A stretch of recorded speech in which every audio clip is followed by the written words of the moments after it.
आज की कहानी है तीन पतियों की दुल्हन, भाग एक। इस कहानी के लेखक हैं केशव चंद्र जोशी, धौलाखंडी।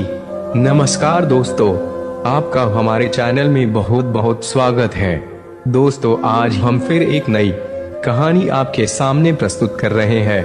ये कहानी है तीन पतियों की दुल्हन, भाग एक। आप इस कहानी को सुनकर आनंद ले सकते हैं।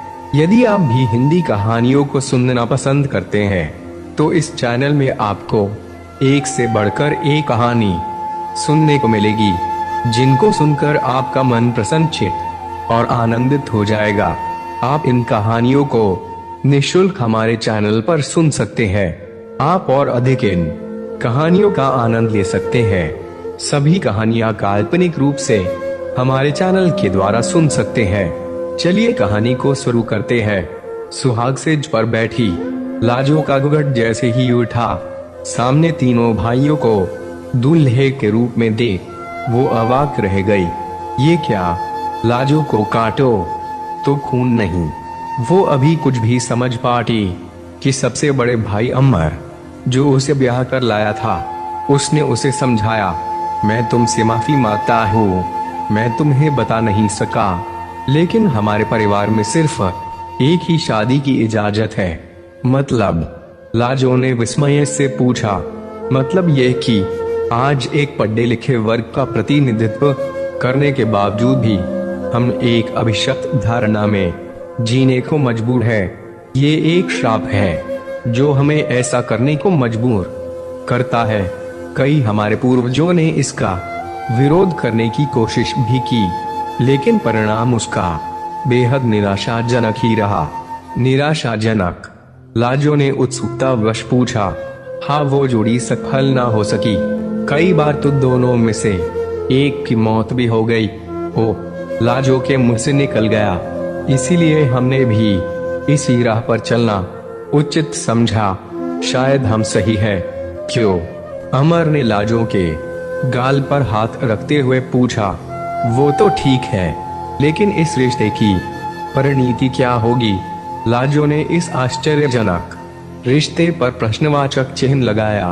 तुम्हारे रिश्ते मेरे सभी दूसरे भाइयों के साथ उतने ही पवित्र व सच्चे होंगे जैसे कि मेरे साथ। इस रिश्ते की डोर सभी के साथ समान रूप से ही मजबूत होगी। लेकिन लाजो कुछ कहती कि अमर ने उसके होठों पे उंगली रख दी। लाजो असमंजस में थी। क्या वो इस अनचाहे रिश्ते को निभा भी सकेगी? लाजो क्या सोच रही हो?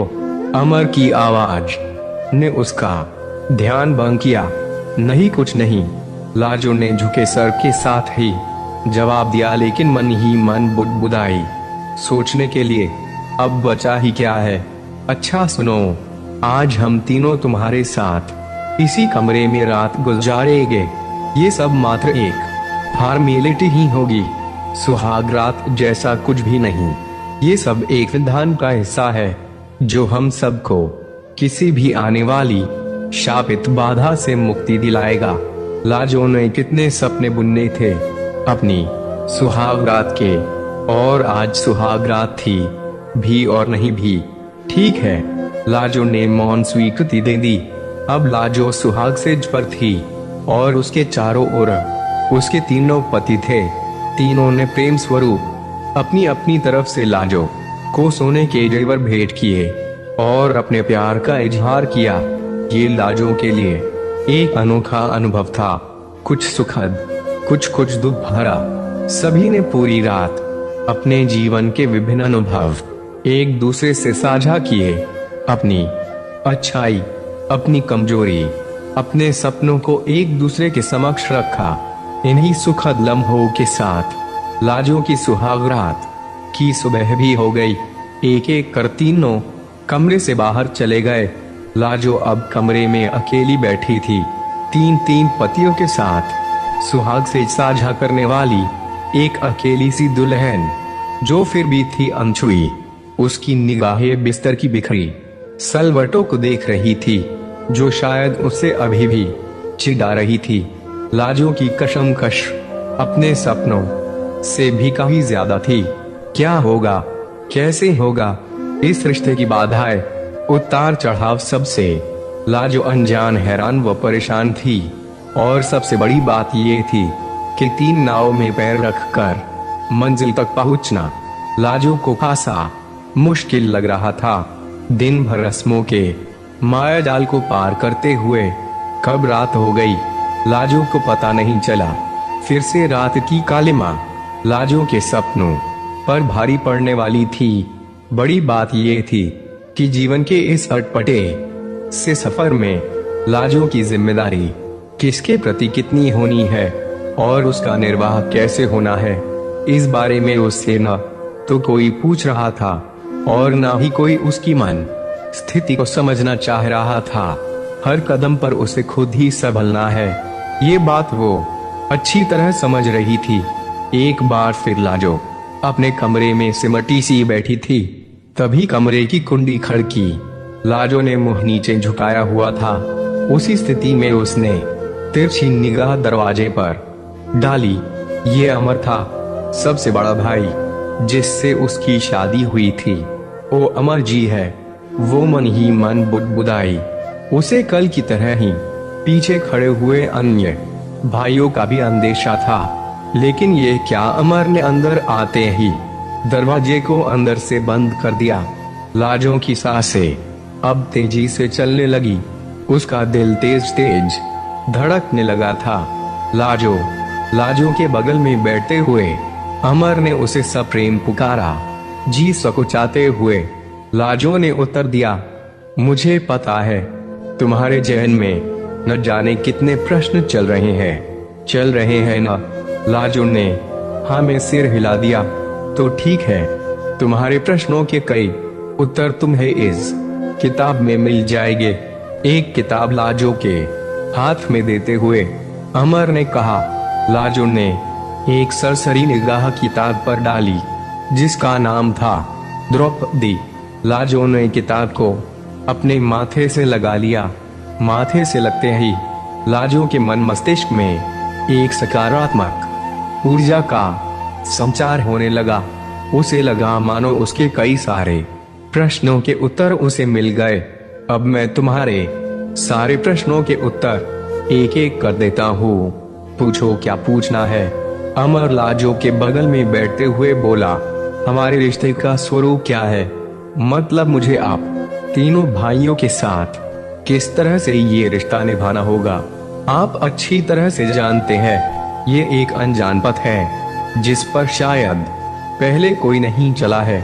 कोई चला होता तो उसका पथ मेरे लिए अनुकरणीय हो सकता था। लाजो ने अपनी मजबूरी साझा की। बिल्कुल सही कहा तुमने, ये एक ऐसा पथ है जिस पर द्वापर की द्रौपदी के अलावा कोई भी नहीं चला है, और इसीलिए मैंने तुम्हें द्रौपदी की जीवन गाथा दी है जो शायद तुम्हारा पथ प्रशस्त करेगी। जी धीमी आवाज में लाजो ने अमर की बात का समर्थन किया। देखो, हम तीनों भाई एक दूसरे से बेहद प्रेम करते हैं। हमारे लिए हमारे प्रेम से बढ़कर कुछ भी नहीं है। तुम्हारी कोशिश यही होनी चाहिए कि तुम और तुम्हारा आचरण हम भाइयों के बीच पनपे प्रेम में बाधक बिल्कुल भी नहीं बनना चाहिए। जी बिल्कुल, मेरी कोशिश यही रहेगी। लाजो ने अमर को आश्वस्त किया। एक बात और, हम सभी भाई एक महीने के लिए तुम्हारे साथ पति पत्नी का रिश्ता निभाएंगे। जिस महीने जो भाई तुम्हारा पति होगा, उस महीने में अन्य दोनों भाइयों के साथ तुम्हारे संबंध भी एक भाई की तरह ही होगा। यानी उस माह तुम्हारा आचार विचार व्यवहार दूसरे भाइयों के प्रति पत्नी प्रेम से रहित होगा। तुम मन वचन और कर्म से सिर्फ और सिर्फ अपने उस माह के पति का ही अनुसरण करोगी। और एक बात जो सबसे अहम है, सबसे अहम। लाजो सोच में पड़ गई। इतनी सारी अहम बातों के अलावा अभी कुछ और भी है जो इन सबसे भी ज्यादा अहम है। क्या हुआ? किस सोच में पड़ गई? अमर ने लाजो को सोच की मुद्रा से जगाया। जी कुछ भी नहीं, सोच रही थी इन सब चीजों से भी ज्यादा और अहम क्या हो सकता है है जो सबसे ज्यादा अहम है। अमर ने अपनी बात पर बल दिया। जी वो क्या है? लाजो ने स्वयं को उस अहम बात के लिए तैयार किया। हर एक माह जो तुम हम भाइयों के साथ बिताओगी, उस दौरान हमारे तुम्हारे बीच में जो भी वार्तालाप होगा, कस्में वादे होगे, किसी भी तरह का लेन देन होगा या आपसी संबंध बनेंगे, उसकी प्रगाढ़ता, उसकी गहराई, उससे तुम्हें मिली संतुष्टि, खुशी या असंतोष, किसी भी तथ्य का बखान तुम किसी अन्य भाई से बिल्कुल भी नहीं करोगी। यानी ये समझ लो कि आने वाले प्रत्येक माह में तुमको हर बार एक अलग पत्नी का किरदार निभाना है। मेरे साथ बीतने वाले इस माह के किसी भी तथ्य का जिक्र तुमको अगले माह में नहीं करना है। ये हम भाइयों के आपसी सौहार्द के लिए अत्यंत आवश्यक भी है। शायद तुम समझ गई होगी कि मैं तुमसे क्या कहना चाहता हूँ। जी आप यही कहना चाहते हैं कि मुझे हर एक आने वाले माह में एक अलग रूप बदलना है। जैसे सांप की चुली बदलता है, वैसे ही आपके साथ बिताए पलों को मुझे एक ये चुली के रूप में अगले माह में उतार फेंकना है और एक नए जन्म के साथ अगले माह में प्रवेश करना है, बिना किसी पुराने अनुभव के साथ। यही समझाना चाहते हैं आप मुझे। सही समझी तुम? अमर ने लाजो की बात में संतोष व्यक्त किया। लेकिन क्या मैं ऐसा कर सकूंगी और ऐसा करने की आवश्यकता क्या जरूरी है? ये प्रश्न अमर को हिलाने के लिए काफी था। हाँ ऐसा जरूरी है, क्योंकि हम नहीं चाहते कि तुम्हारी किसी भी बात का हम भाई कोई भी अनाप शनाप मतलब निकाले और हमारे रिश्तों में खटास आए। लेकिन मैं भल्ला क्यों ऐसी कोई बात करूंगी? क्या मैं ऐसा चाहूंगी कि मेरे तीनों पतियों के बीच कोई भी मनमुटाव हो? आखिर उसका सबसे बड़ा दुष्प्रभाव तो मुझ पर ही पड़ेगा ना। लाजो ने स्पष्ट किया। तुम अपनी जगह पर बिल्कुल सही हो, लेकिन आग लगने पर कुआं खोदने से बेहतर है कि पहले से ही उसका इंतजाम कर लिया जाए। इसीलिए शुरुआत में ही सब कुछ स्पष्ट करना बेहद आवश्यक है, ताकि भविष्य की अनजान गलतियों से बचा जा सके। इसी में समझदारी भी है। अमर ने अपनी बात को धार दी। चलिए मान लिया कि मैंने अपने पंख नहीं फटफटाए, लेकिन आपका और आपके भाइयों का क्या? यदि आप लोगों ने कुछ इधर उधर किया तो आप उसका दोषारोपण मुझ पर ही कर देंगे। लाजो ने भी स्वयं की स्थिति स्पष्ट की। नहीं ऐसा कुछ भी नहीं होगा। मुझे अपने भाइयों पर और स्वयं पर पूर्ण विश्वास है। अमर ने अपना विश्वास व्यक्त किया। तो फिर ठीक है, मुझ पर भी विश्वास रखिए। मेरी पूरी कोशिश रहेगी कि आपके और आपके भाइयों के बीच किसी भी वैमनस्य का कारण मैं न बनूं। लाजो ने अमर को आश्वस्त किया। तो फिर ठीक है, अब तुम सो जाओ, थक गई होगी। कहते ही अमर ने कमरे में जलने वाले एकमात्र बल्ब को बुझा दिया और पलंग के दूसरे छोर पे जाकर सोने की कोशिश करने लगा। लाजो वाकई दिन भर की बेहद थकी थी, लेकिन इतनी भी नहीं कि शादी की इस अनमोल रात को ऐसे ही निकलने देती। इसका भाग 2 उर्फ पार्ट 2 सुनने के लिए आप हमारे वीडियो में कमेंट कर सकते हैं।